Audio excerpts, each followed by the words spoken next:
have a powerhouse on our panel today. A lot of questions. Please put down your questions while the panel is going on. So, but while I've done my own introduction, they say it's better you actually, when you introduce yourself, you introduce it from your experience, your journey, how you started. And so I will give my panelists the opportunity to actually introduce themselves. So I'll actually start with Victoria. Give us a 2-minute introduction about yourself. Hi everyone. Hello. Good to have you here. Alright, so my journey. It's been a long one coming. Many times when I think about, maybe when you read our profiles like this when we're at vacations, you're like, okay, this has been a long time coming, but it's been interesting. I'm a chartered accountant, I'm a chartered tax consultant, I'm a business advisor, I'm an entrepreneur. I like to solve problems and I like to make money solving problems. And I've been on this journey for a very long time. So it did not just start maybe when I left school, even when I was in my father's house, growing as a young girl. I would sell anything. I would sell to my parents and make money from my parents, right? So being an entrepreneur, I can say, has been maybe part of my journey, right from when I was small. And even while I was in school, it started. Well, coming out to school, I started out as a banker. I worked in the banking sector for about 6 years. And I grew because I'm a hard worker. I work hard. I like to impact systems. I like to apply myself. So no matter where I find myself, I'm not dull. Like, I like to make things happen. I will not sleep until I see results, I remember when I started out early in my career, I would work so hard that many times when I sleep at night, I would just be talking. My husband was like, what's happening? You're the only one working in the office, But I think that helped me build fiber, helped me build resilience for what I'm currently doing, because having worked in the banking sector for about 6 years, in fact, that was where the idea for what I'm currently doing got vetted, right? I got qualified as an accountant shortly when I got into the banking sector, and I wanted to transition into an accounting role. But what I was given was a marketing and business development role. I tried all I could, but I didn't know that was what God was actually using to help shape me. So I did a lot of marketing. I spoke to people. I was in the market. In fact, I was in a market branch. Real market, we say market. So I would go into the market, relate with the Igwe guys, relate with the guys in the market, try to, convince them, bring your money and all that.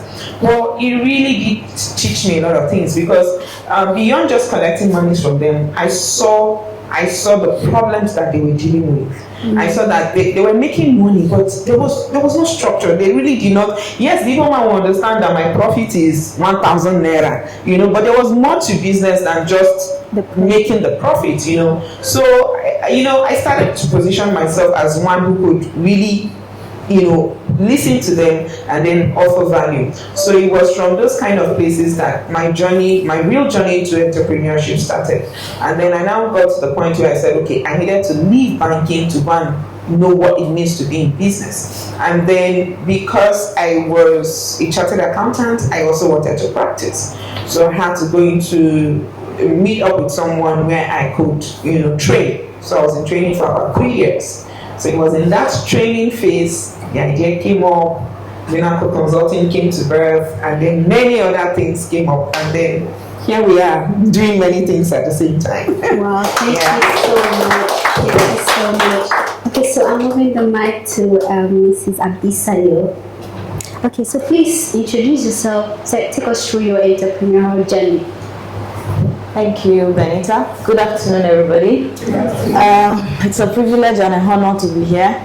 I hope I say this in less than 2 minutes. I've been thinking in my head, I got a mail from Benita yesterday, and I said today, it's not for me today to just let me gist with my people. So I'll start by saying I am Nigerian. That's how I love to be defined. My name is Abisayo Busari-Akinnadeju. I have to put the respect to that name. My father-in-law died as a king. So, so I have to add that name to it. But the truth is this. I'm a Nigerian in the sense that I'm like every other person in the industry. I identify with more than 100 million Nigerians because we share similar stories. I didn't come from the wealth and the billions. When my father died, he didn't leave money for me, but he left the house, which of course I'm not even in charge of it. I happen to be the last child in a family of 8 turning 4. So I've experienced a lot when it comes to Nigeria. I've had a brother who died on the Nigerian road. I've had a whole lot of, I have a sister who died due to negligence in the Nigerian hospital. So I've been through the different ones. I was born in a home of teachers. When my father decided to leave every other high calling job to say, I need to take education back to my village. And then he married a teacher as well. And then, when a lot of people see some things and they say, so how did you move from, because a lot of people can't reconcile that child to where I have become over the years. So in this country, in Nigeria today, I probably have done multiple millions of dollars of investment and a whole lot of other things. And you're wondering, how did that child that grew up in Akure, Ondo State in Nigeria, became a very top leading Cambridge student, now an alumni. I'm done with Cambridge MBA. And how did that child happen to be in the University of Oxford? How did that child today finish from Harvard? How did that child finish from Obafemi Awolowo University? How is that child aspiring to become Nigeria's first female president? Yes, how is that child on the street who is not a Dangote, not an Adenuga, not an Adeleke in court, can dare to do so many things in Nigeria? And that's the journey I want to share with you. If you believe, if you know where you want to be, if you have the vision, then you can be hit. I was that child who grew up in that home that takes the garri as if she's taking jollof rice. But I know where I want to be and I know what I want to become. I studied law, and so I'm a lawyer by training because I believe that the justice system has 1 or 2 key legs. So I said I want to be an advocate for people who needs to be defended in Nigeria. That's the major reason I studied law. And I dedicated my service here to that predominantly. I worked in the prison so well that back then when I was in Lagos as a lawyer, you call me, you say, where are you? I say, I'm in the prison. And then you say, do you not live in the prison? But I go there and I take up cases of people who cannot afford the services of the lawyer. And I tell people, most of the criminals, the real criminals are out there on the street. The ones that are hustling to make money, to survive, are behind bars. And they don't even have legal representatives. Some don't even understand why they used to get bail. So they gave them bail terms and they are there. And you see people who probably would have spent 2 years if they were found guilty, and they're still behind bars for 5 years, and their case is not yet before the court. Mm-hmm. And when they leave that place, I ask, who takes up their cases? Who give them compensation for the years lost? Where do they start from? So I had so many questions about how they're doing it, and that was what led me to my social entrepreneur job. I started a lot of things because I realized politics is one area that has kept most of us under. And so today I want to say to us, if there's any message I have for us today, is the Nigerian system made for you as an entrepreneur? That's why you're probably struggling. You're trying to do it. The knowledge is there, the idea is there, the passion is there. But is it turning to numbers when you look at your account?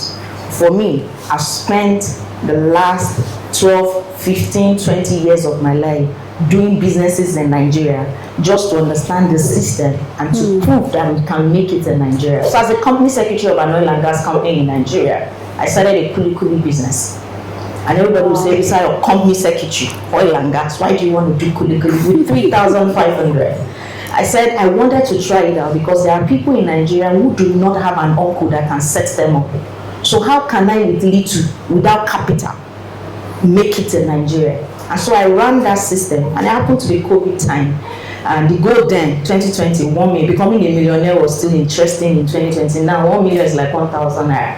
But then, so I said, okay, I'm going to run this 3-5 and become a millionaire. So I gathered some group of people and said, I want to make 10 millionaires out of you. Let's do this together. And it was a model I ran, and it was successful. So we moved people from having 3-5 to becoming millionaires. So I left that model. I said, okay, now let's go, which is what led to Abba for Africa. So we had a lot of Nigerians. If you all know, recently Nigeria rebased.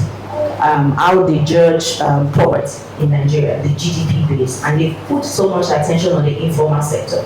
And it applies to what she said. Money goes round and round in the informal sector, but it's not really shown in the lives of people. So you see, our mothers in the village, they can build houses.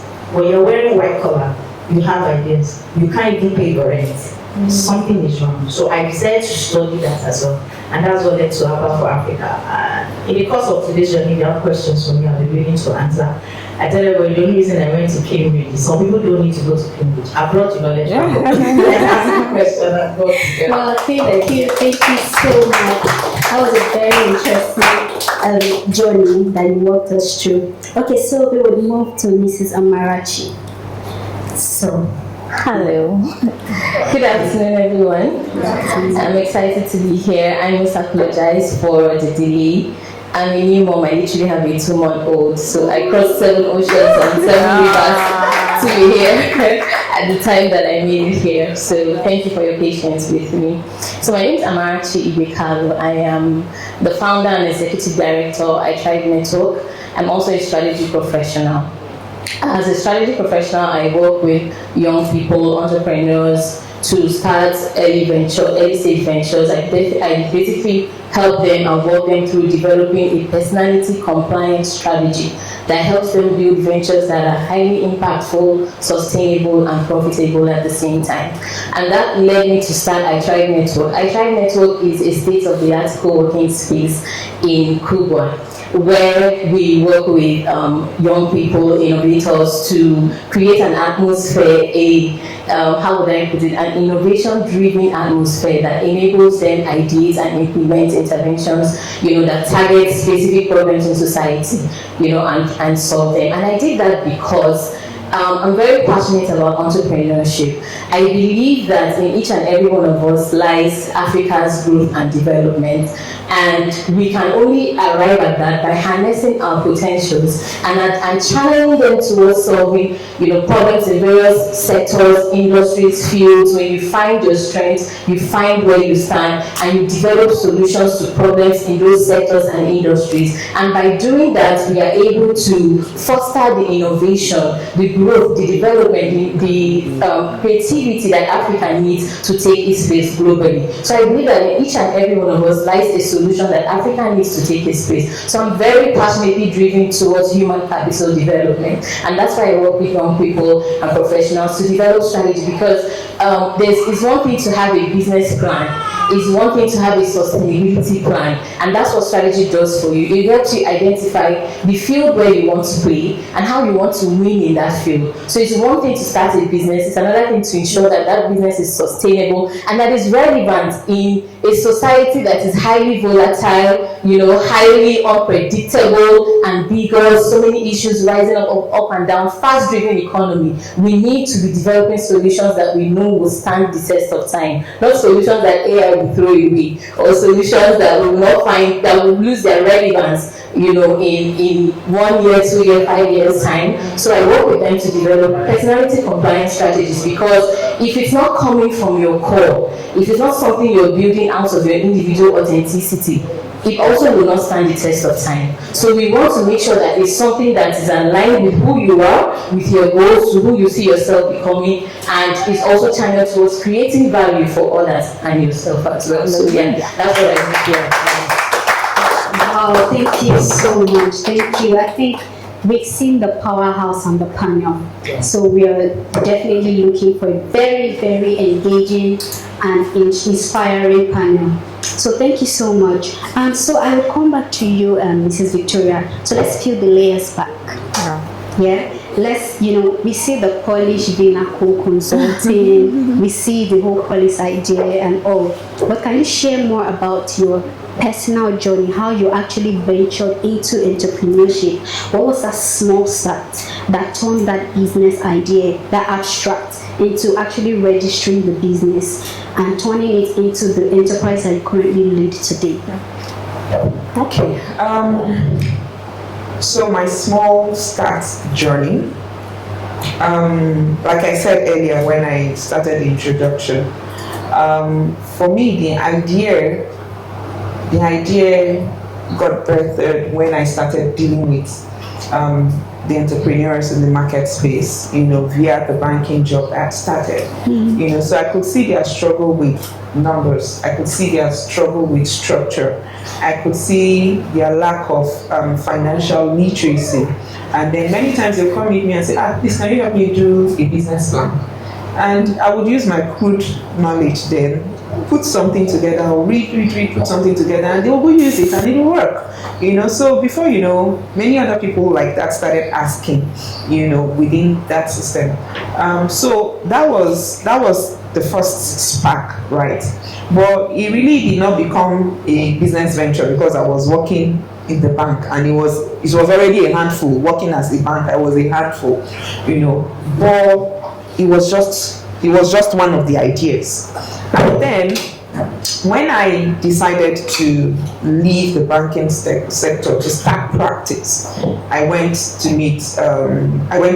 an accounting firm and told them, okay, I just wanted to learn. Because first, leaving, what it is, working like a banker now, then leaving and saying, okay, I want to work. People were like, you're a banker, we cannot pay you. So even getting a firm where I could practice was a big deal, right? So I had looked everywhere. Luckily, one of my husband's classmates, a female as well, she had started her firm. She was like maybe 2 years in practice. And my husband spoke with her and she was like, why not? Come. We just started, So graciously, she gave me the opportunity. I told her, I'm not looking for salary. I don't want salary. I don't know. In fact, I don't even know where the confidence to make that statement came out from, because who does not want money? Do you understand? So I said I just wanted somewhere where I could learn. So you could see that my goal for learning was kind of different from even the entrepreneurship space, from the idea that I got. But getting into that space, I threw myself in.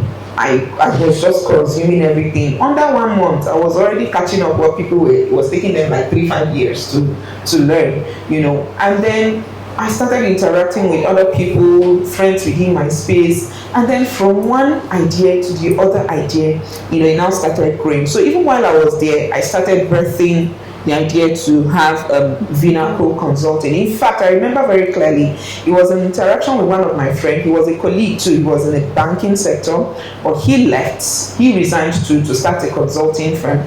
And then he is also a chartered accountant. So we're having conversations one of those, ordinary days.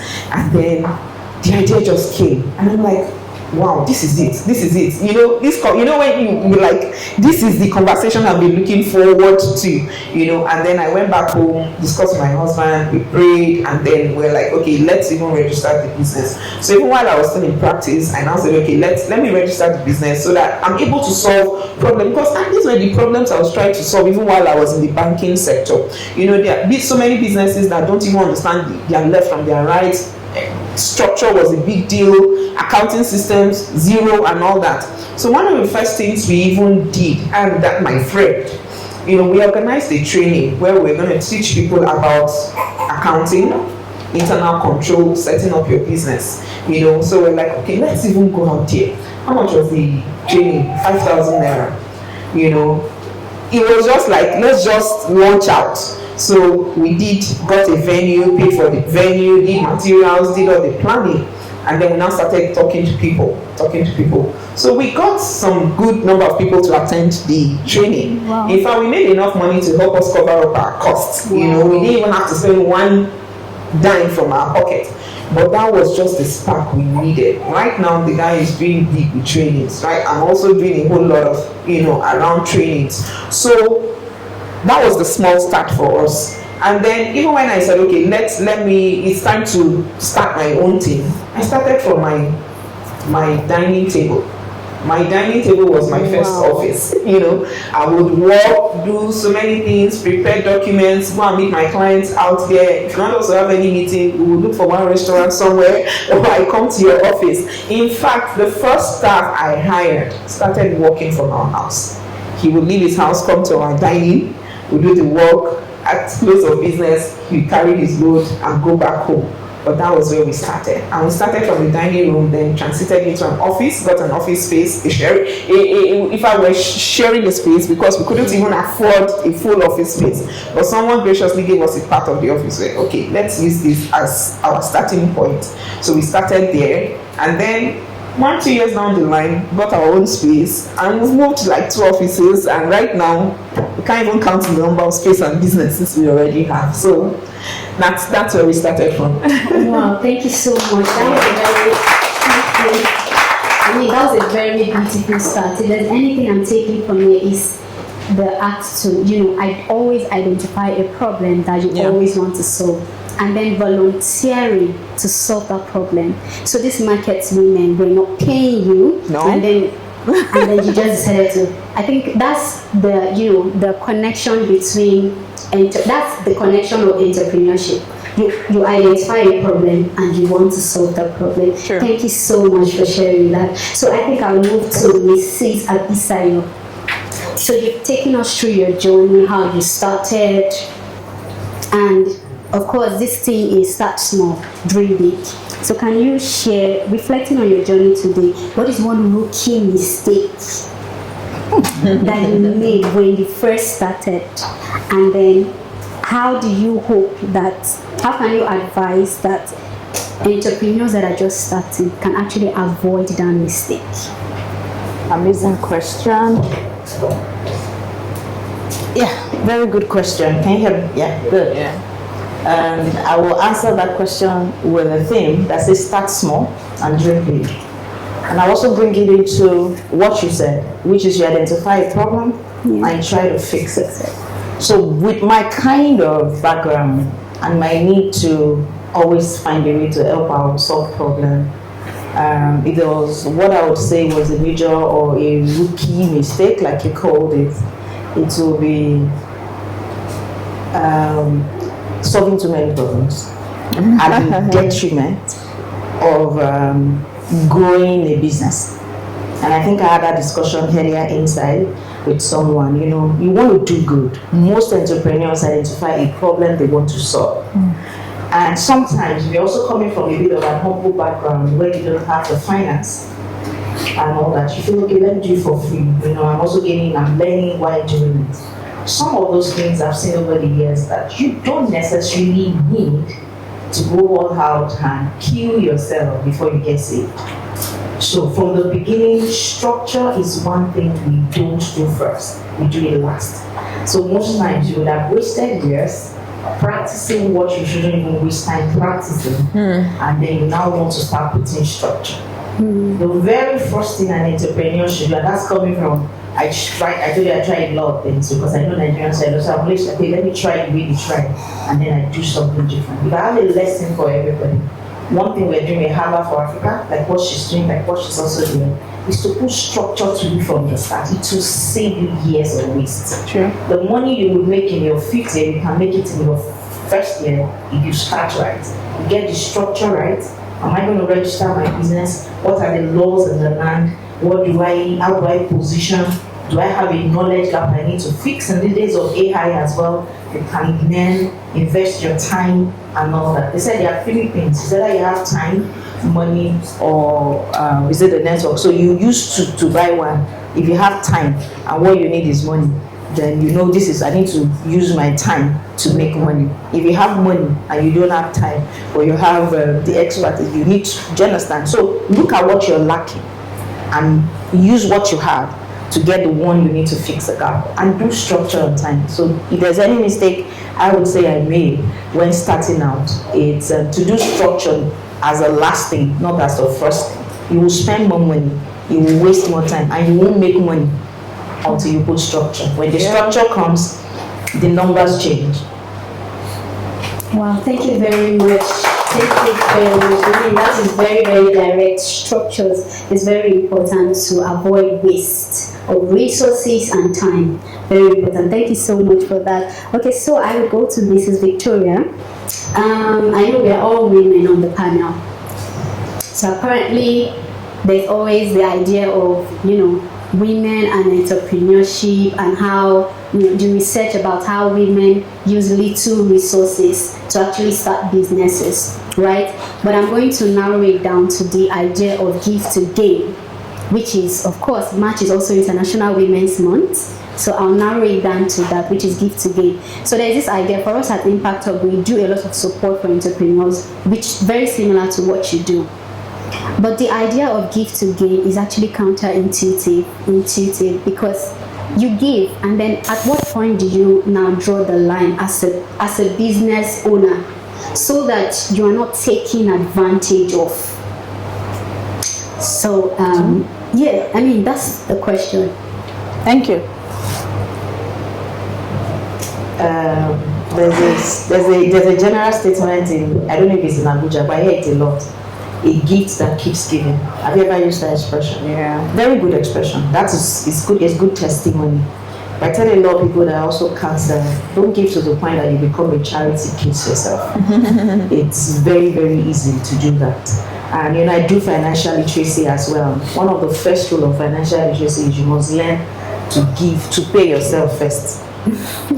If you want to build anything, and I don't know, well, I'm not going into a financial literacy session today, but you must learn to pay yourself first. How do you pay yourself? A lot of that question comes on. People say, oh, when you've done a hard work for the month, one of the best ways to pay yourself, can someone tell me one way to pay yourself? Take yourself out. Good. If you're a woman, you probably buy a wig, right? Or a good shoe. Yeah, a good shoe. No, you're not paying yourself. When you spend money, when you think you're paying yourself, who did you just pay when you make that hair? The hairdresser. That's the shoe. So most of the time, you think you're gifting yourself. No. When you decide, I'm not working today, I'm taking Uber, you just paid the Uber driver, you didn't pay yourself. The money you pay is the one you set aside that you accumulate so that you can invest and it can bring back money to you. So before you pay, if you're a Christian, you pay tithe. If you're a Muslim, it's called Saka, right? In Yoruba, yeah, you do your Saka. But after that, the next person you pay is the money you put aside for yourself that can bring in. So giving and gaining, for a lawyer, the first thing you know is that if you're starting a charity kind of line of business, or even if you're doing giveaway in your business, it must be a social enterprise in that corner. Meaning every money you put out, we're talking business here, any money you put out is to bring profit. So when you do give away, it's not you're just wasting and throwing it out. When you do add, the advantage of the ad is to bring in more than that money you put into the business. Otherwise, you're just burying something or you're just eating yourself. So you must know what works. You must know your level. Please don't overdo it. If it is 1 cup of rice you can give and the remaining. So you can't do business as equal charity. And you also, so just let me land on this. In Nigeria, we actually got the idea of NGO or not-for-profit law. Because if you see and you study the way not-for-profit started, okay, let me use for example Bill Gates. What's the core business of Melinda Gates, the foundation? The computers. So from the profits they make, they have a foundation. Most of us have a foundation, but we don't have something feeding it. That's why you see things like maybe like an impact, or even though you're doing, I can give you at a discounted rate, but I must still make money so I can stay in business. Otherwise, you will kill the donkey that is carrying the maize. At the end of the day, all of you will be working with lead. And in Yoruba land, where I come from, they say one rich man amongst 9 other poor persons is the king of poor people. So that your case, that's why financial literacy is very important. It's something as Nigerians we need to get it. So before you give, be sure that you are giving from your profit, from the extras. So once you understand financial principle of you have paid yourself, you have put in, there's a 50-30-20 rule. It's not fixed. The 50-30-20 rule applies to you based on what works. So at my level, I can afford to even do maybe 80-20-10. And what I mean is I can afford to put 80% of whatever I earn aside. But if what you're currently earning or you have within your means can only do 10-40, so it varies. But there's actually a 50-30-20 rule, which means 50% goes into your normal spending, 20% goes into the ones that are like maybe needs, like utilities and all that. But at least you must always put that other money aside that you're going to use to build wealth. If you don't pay yourself, it will be like you're going round and round in a circle, and you can't build structure with it. Okay, thank you very much. To build on that, I want to ask you, so what is one thing that you gave that actually led to a tangible result? One thing that was a big give. It will go back to a bit of like what you said. When you do something for someone, it becomes something you need. Legal advisory for me. There was time I set up a law firm, and I used to call it legal advisory at my fingertips. So if you wake me up from the sleep and you say, "Abisayo, I have this legal challenge. I can solve it for you," and go back to sleep. That's how legal advisory is for me. And so I do that a lot. And most of the money I have actually made in life or in business and all that come from legal advisory.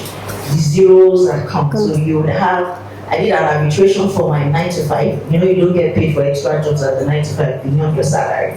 And when I was done with the arbitration, it's an oil and gas arbitration.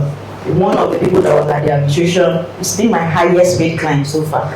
Said, no, wow. I like the way you handle the arbitration. Can you help my company facilitate all the oil deals? And that was it. So I did it, and I did it well. I'm not saying it's 9 to 5. I don't get my Oga wins. I did it well to the point that it got me PPs. So for me, I would say it's giving, even though there's a payment level of my 9 to 5 salary. But whatever you do so well that people are willing to pay you well for it.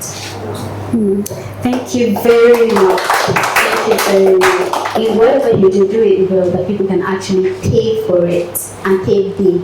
Okay, so Mrs. Amarachi, we're coming to you right now, and still in the give to gain. And you know, there's a mind shift that happens when hustle actually now changes to now becomes system. And from your work with iThrive and other things, so what was the exact moment or when that made you realize that this small enterprise has now transformed into your leading what you're doing currently into iThrive? Okay, thank you for that question. There were quite a number of them. I'll start from the money one. I think the first one that made me feel like it was a win was in our first year, we were able to pay our rent from basically the business. No additional income from any other place. The business generated its rent, you know, and that was a big deal to me because it was our first year basically, and we were literally the first and only co-working space in Kubwa at the time. And also seeing people flock into this space every day, coming in with different agendas, whether they want to do strategy meetings or they just want to work on their own or they are remote workers, whatever. Just the satisfaction of sitting down and saying that this space is solving the problem for every single person that walks in through that door. And then reading the reviews that we have on Google are also very mind-blowing. There, we have not engineered any feedback that is on there. Everyone has written, you know, basically what they felt, their experience of the solution that I am providing. So as far as I'm concerned, that was a huge win for me. That was a huge win for me, yeah. Wow, thank you very much. Thank you so much. So let me bring it back to you again. I mean, also, we're going to be having the graduation ceremony of our recently completed Abuja Entrepreneurship Academy, and we spent weeks learning, a lot of weeks learning, and in the course of the program, 3 businesses were bettered. Was it 3 or 2? More than 3 businesses were bettered, and it's a big win for us. But so, what is one thing that entrepreneurship or about entrepreneurship that cannot be taught in classroom, that must be experienced on the street, especially in Abuja, because we are currently in Abuja? Yes, that cannot be taught on the street. I mean, it has been taught, but then, I mean, there's something that hasn't been taught. No, that cannot be taught in the classroom. It has to be experienced, on especially in Abuja streets. Yeah, I think it's a huge understanding of the problem that you want to solve. You may think you know the problem you want to solve, but you don't know it from the perspective of the people that you're solving that problem from. So if you want to be in business, understand your customers, and it's not just understanding the problem you're solving for them. Understand their mental needs, spiritual needs, understand their emotional needs, understand their status needs, understand their identity needs, right? So when we wanted to start iThrive, coming from the non-profit sector where we were working with the less privileged, we're solving problems for underserved communities, we had beneficiaries. When I wanted to start iThrive, it was not a less privileged thing. I wanted to build a space for high-end people who understand what they're doing in society, who are forward-thinking, who have an idea that they're working on, who have attained a level, so to say, in society. This wasn't for starters or for this. So with that understanding, we designed the space having that in mind, right? Having also the kind of people that we want to attract to the space. So I've heard people call on the phone and they're like, I want to make inquiries, how much is it? And we tell them and they're like, I thought it's in Kubwa. This price is too much for Kubwa. I'm like, it's in Kubwa, yes, but the standard of the service that we're offering is not Kubwa. And that was because we understood who we were building for.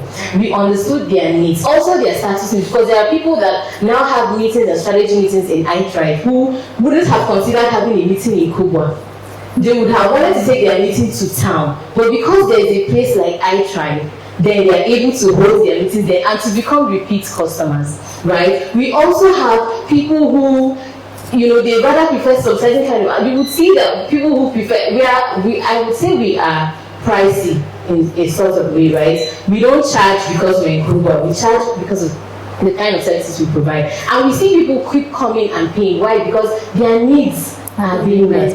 They are satisfied in the services. We give them a wholesome experience from the first person you meet at the front desk to your experience in there. So it was an intentional effort, and it was from listening and watching and reading, and also when we go to the reviews, we see what people are talking about and we improve on those things. So that one is not taught in books or anywhere. You have to experience it, right, yourself, to also know how to translate it into a solution that people keep coming back for. Oh, thank you so much. Thank you so much. I mean, that sums it all. You have to, get your market need, emotional, spiritual need, and every need, to be able to support or the enterprise that you're trying to build. Okay, so I'm coming back to you, Mrs. Victoria, and we are rounding up the panel session soon. We have just 2 more questions. Okay, so I know you said you started from your living room and you kept going. Now every entrepreneur actually hits a wall, right? Every single entrepreneur. And the whole idea of entrepreneurs getting beyond 3 years, or you succeeded if you've gone beyond 3 years. What was that challenge, or what was that time that you wanted to quit? And what big dream actually kept you going that day? And then the last, so the baby question to that is, what specific challenge have you faced as a woman entrepreneur in Abuja? All right, thank you for the question. Were there moments where I felt like giving up and quitting? Yes, many times. But whenever I face those challenges, I come back to my inner self and I ask myself, who sent you? Like, why did you even start this thing? Did they put you under pressure? Did they give you money to start this whole thing? So I start asking myself real questions, and then I find confidence back in myself. So there are many things, because we deal with SMEs, there is a specific set of people. If you meet large businesses, they already have structure, know how to structure the conversations, you can already predict what you are trying to solve. But when you meet SMEs, they are a different breed. And I can say this confidently because many times when we come into our client's life, we meet them maybe in a chaotic situation and we are trying to bring order into the system. And then you've put in effort, you've already structured, okay, this is how you should go, this is how your staff should behave, this is what they should do, this is how they should document. You spent like maybe 1 month trying to organize their system. and you're like, okay, let me just take a break and come back in the next 1 month to come and see what you're doing. Oh my, when you come back, it is rubbish. They are worse off than where they started. Not because they intentionally want to create the chaos, but there are just so many factors fighting the SME business. First, starting from the owner syndrome, because you're the owner, you're the one doing the marketing, you're the one doing the communication, you're the one selling, you are the one driving, you're the driver. It's so much. So you now find that even the owner himself has not been able to put structure around his life and their business. Secondly, there is a staff or employee sabotage. You spent your time teaching, training this particular person to go through this process, and then 1 month down the line, you say the person resigned and has gone. Then the knowledge, everything, and then you are back to ground zero. And it's more frustrating for us because you know the effort you put into trying to train people to come on board and all that. And you're like, oh God, help me. Where do we even start from? From the trouble of even doing a replacement. You know that replacement is even a big deal. You know, so at that moment you'll be like, am I sure this is the market or the environment I want to play in?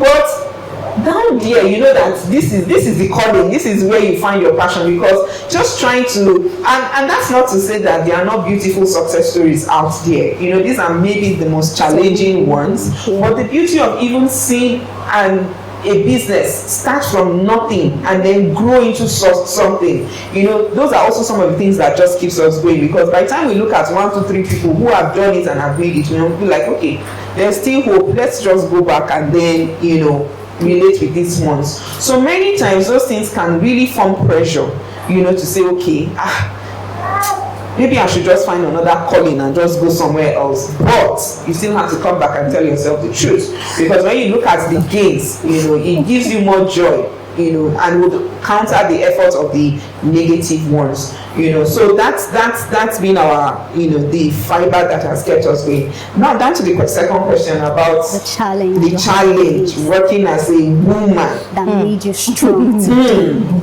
especially in Abuja. You know, it's a big struggle. You know, even though there's this fight to say, okay, give women more space, more opportunity. The fact that you're even confident in yourself is even just a big problem to them. Like, why are you even so confident? Why are you coming out to say, okay, I can do this? Are you sure? You want to collect 3 million naira to come and do this? 3 million? What are you bringing on board that is worth 3 million naira? No, I should give you 300,000 naira. And even at that point, you are looking at yourself like, it's like I won't overcharge you. Maybe I should actually go back to 300,000. So many times as a woman, you would have to want to prove yourself over and over and over again, just to make them know that, you know. But one thing that has stood out for me, which I have learned, because starting out, I did not learn it that way. There are many times that I could have said, okay, this is the true value for what I am giving you. But because you've already looked down on my person, I would also want to bring my pride. But I learned the hard way. So one of the things I've learned is that I first tell you what my true value is, no matter who you are. This is what I charge. If you cannot afford it, it's a different thing. If you can, if you are saying, okay, let's talk, let's negotiate, I can now say, okay, this is the true value, but I can give you a discount. And I give you my discount from my advantage position, not from your own advantage position. Yeah. So if you cannot afford it, then I better use that time to build my knowledge, acquire more knowledge, and then build myself, right? So at a point, I had to cut the line. Starting out, of course, you cannot brag like that when you're starting small. You have to collect. In fact, that's where the give to gain now comes, because you have to give so many times. Give yourself away. But there comes a time where you now have to draw the line. See, at this line, I can't go down. There are many jobs we've turned down because this one we cannot waste our effort and time here. But have we gained more? Yes, we have gained much more. You know, so at that point, as a woman, I have personally, you know, experienced many challenges. You know, people looking down on us because I'm a woman. But that has not dropped my confidence level. Anywhere I go, my head is high. I'm very tall, my confidence level is up there. And I know what I carry. I know what I own. I know how much I've invested in working on myself to get me to where I am. So if you can't see that value, that's your problem. Well, thank you very much. I think this is a very important part for every entrepreneur. Do your business and do it that you know it well, and at any point in time you can actually sell it. Because if there's anything, people pay for value. Yeah, true. People pay for value, and value is gotten from what? From experience. Yeah. You have to constantly experience a lot of things to understand how it works, and then put it value and make it valuable for other people to actually pay it. Thank you so much. That was a very beautiful contribution. But I don't want to get the challenge of just one of our panelists. So I want every other of our panelists to also share one time that they almost quit. One time, very short. Let's make it very short. One time that they almost quit, that you almost quit. So I'm coming to you, Mrs. Abisayo. One time you almost quit, and a challenge that you faced that made you stronger, that made you a strong leader. Thank you again for that question. And permit me to say this, I will start from the woman part of it. And I don't know how best to say it, but please, if you're here, can you maybe give a round of applause to my husband? He's right here, and he's one of my strongest support systems. I cannot deny it. He has helped me to navigate that terrain to a very large extent. And of course, if I'm going to talk about giving up, it's to go to one thing the most. That one thing I'm very passionate about. So I'm a mother of 5. And yeah.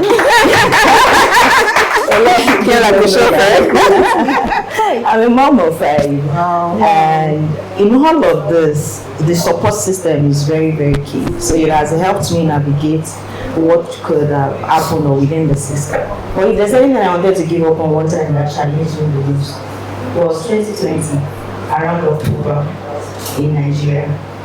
And I looked at it and I was like, I think I want to leave Nigeria at this point. And the one thing I always laugh at, that's why I mentioned my husband first. Before I married my husband, I asked him, because he said, do you plan to leave Nigeria? He said, no. When he answered no, I took it in my box like, yes, okay. I said, I have no plan of leaving Nigeria. And so that night, I woke him up after Hensas, and I said, I think I want to leave Nigeria. And he looked at me and said, we are not leaving. That day I said, child, this decision has come back to bite me. But the truth is, we're there times, and I'm using Nigeria because that's one thing I'm very passionate about. We there be time in that thing you believe, you love, you're willing to leave every other thing for, that the challenge will come. Would you give up on it at that time? Are there things you probably would write down, even if you don't have a human support system, that you can go back and read it again and say, okay, this is the reason why I'm in this business. I'll keep moving. And finally, I've talked about how my support system comes as a mom or as a wife, and that challenging them. I will land on one thing, and I'm still borrowing it from my husband. There's something he says. He said, learn to serve. I don't want us to leave here without me mentioning that. We don't get there one day. I have served and I'm still serving. At my age, I serve. Even though I'm making money, forget, I serve. I still serve. There are people that I will not charge today. And there are people that I'm still in the IDP camps. I'm still in businesses that are just coming up. I'm still passionate about someone who can't pay me 1 naira. And I still charge my clients very, very high because I need to meet up those banks and balance it up. But the truth is, you must serve. So there's that place of service, and then the profit starts coming. Please don't ever forget it. There's nobody here that got there without serving. So don't rush it. Don't go to the 10th year of somebody in your own first year when it comes to service. And I believe I'll see us there. Thank you. Thank you so much. Okay, so we're coming to you to share your, one moment that was a big challenge for you, and then the big dream that kept you going that day. Okay, so I think one moment that was a big challenge. I mean, there are challenges, really. As an entrepreneur, there will always be challenges. But especially as a female entrepreneur, she says she's a mom of 5. I'm a mom of 3. And I'm also very grateful to my husband. I was going to give that shout out and to him. He's right behind there with my baby, holding him, and enabling me to be here and talking. I'm so grateful to my husband. He has been a very good support system. Basically through it. I'm a very driven person, and then you know how when you're driven and you also have family to deal with, I could never have done it without the support of my husband, who is also very driven. So both of us are driving each other, and we're pushing and encouraging each other, and it has been the most beautiful journey so far. I'll say one major challenge was last year that we experienced in business, because we provide uninterrupted power supply at the space. We're in Nigeria, so Nigeria is not helping us to provide it. We're providing it ourselves. So we have a standby generator. We also have other sources. And one day, there was a huge power surge, and the generator blew up. It didn't just blow up; it blew up everything. Bulbs, Wi-Fi, people's devices, everything. Everything. They called me and they were like, "Man, blah, blah, blah, blah." By then it was very close of work that day, so I couldn't come to the office. And then I came in the next morning and I came into total blackout. There was just one bulb on in one office there. And I started to feel the tears, like, you're an entrepreneur, where are we starting, And what helped me in that moment as I stood in that place, in that blackout. In fact, the day before I had already received emails from people saying, what is going to happen? Our device was born to your screen. It's just like, that kind of question as well. So, how are you going to compensate us, So, with all of that, and I came in and I walked into the space and I could feel the tears literally well up in my eyes. But then, a quote that I had written myself came back to me as I stood there, and it was that the intensity of the storm, the intensity of the challenge is not as strong as your perception of it. So I asked myself, this is a very challenging situation, but what am I going to call it? Because the situation basically becomes what you call it. It is your perception that shapes the outcome, not really what the situation is. And that was what I asked myself, what am I going to call the situation? And I said, this is a temporary setback that I'm going to come out of. And immediately I called the team. We started to call our vendors who could fix the thing. And before 12 that day, everything was back. Wow. But everything was back up. Another thing I did was to ask myself, what can I be grateful for in this situation? Now, imagine you are an entrepreneur working, knowing that you don't have sponsor, there's no help anywhere that you're going to say, send me 10 million naira to fix this situation. But we were able to fix it. So I was grateful that we had the funds to get the place back up. Literally 12 p.m. people were already working in the space. In fact, even when we were fixing the bulbs, we moved people into the office where there was light, so they could work there. So I was grateful for that, and then I reframed the circumstance. I called it what I wanted it to be, and that gave me the mindset to go through the day, to the point that by the end of the day I was genuinely smiling. Somebody was crying, at the point of tears in the morning, I was smiling, and it was because I changed my perspective about the situation. So that was a huge challenge that I would not forget. I have recovered from it, but I'll always remember, when that thing happened. Wow, that is a very, very huge challenge, and thank you so much for sharing, for being really transparent and honest about the whole situation. I think I like the quote where you said the situation of your challenge is not the intensity of the storm is not as important as your perspective. Oh my God, that's the quote I'm taking. That's the quote I'm taking today. Okay, thank you so much. So while we wrap up, we'll just use 1 minute to hear from you, starting from you, Mrs. Amarachi, to share with us how has your definition of success, changed from the day you started small to today, and as you dream bigger. Yeah, so I've learned that, people say that success is relative, but I believe that success is progressive, right? If I wanted to define success, I would define it as a satisfactory accomplishment of a goal. Now, it is satisfactory because that goal is important to you. it is not a keeping up with the Joneses type of thing where you're trying to belong or you're trying to be in the field and then you're doing this. Accomplishing that is not success.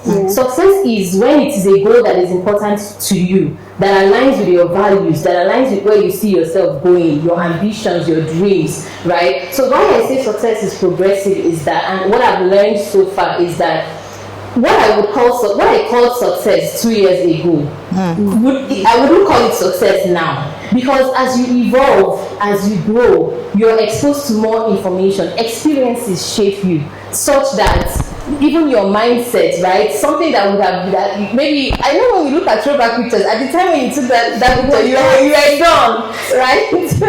When you drew your eyebrows and it was one line, you felt like a babe. But looking at that picture again, you're like, what is this? Right? So success is progressive as far as I'm concerned. And as we continue to grow, it's only when you are stagnant that it becomes, relative, or you can call it whatever. But if you are evolving and your goals are changing, then success is a satisfactory accomplishment of any goal that you set for yourself at the time. And if you want to define goals, to drive that definition home, it's basically saying an objective that is specific to you, that is measurable, that is time bound. So if you have an objective that is important to you, and you say, I want us to hit users of the co-working space by February, and it's specific and important to you, when you achieve that, that's success, regardless of what any other person thinks about it. So for me, it's progressive and it is satisfactory when it is related to goals that are important to you. Wow, thank you so much. Thank you. That's a huge takeaway from you. Thank you so much. Mrs. Abisayo, welcome to you. Yeah, so I wrote something. Okay. It's always the same question. Yes. Yeah, so I wrote something here. I actually had to go back to it. I was trying to find it here. I said, let me just say it from my head. I said, success has grown on me. That's the way I put it. I basically have seen success not as, almost like what she said, it's not measured in terms of the account balance. It's not measured in so many things. For me, success is, did I show up? Did I get there? The outcome might not necessarily be what you would probably want to shout and scream about, but did I show up? Did I keep growing? So every day that I show up, every day that I do what I have to do, I go to bed at night knowing that I've had a successful day. And so you wake up the next day and yes, I keep going. And success for me is waking up to see the sun. As long as I see the sun on this side of the world, or the divide of between heaven and earth, I keep moving on, I keep pushing it, and then it grows on me. You have a peaceful life, you have a fulfilled life. And please keep showing up. Success is just there, it's with you already. Yeah. Thank you. Thank you so much. Okay, so we're coming to you to give us a final, Okay. All right, so my definition for success has evolved, because at the start it was all about survival. You're in the jungle, you're trying to wriggle your way out, you want to make a statement, you want to make a name.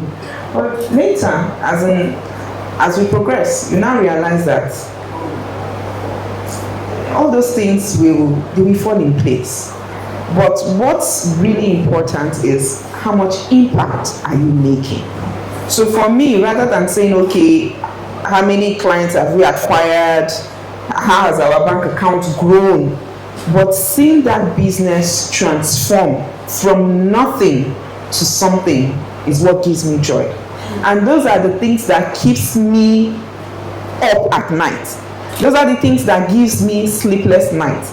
I'm an accountant. I love numbers.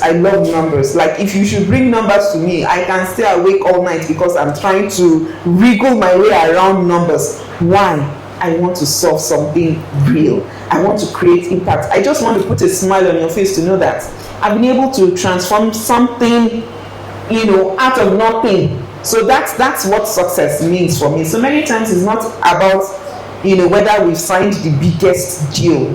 Because there are times that, and I've also learned that there are some kind of jobs you get that brings in more trouble Do you understand? Like you are trying to say, oh, I want to hit this 5 million deal. That 5 million can keep you sleepless for like 5 months, 6 months. I've seen that.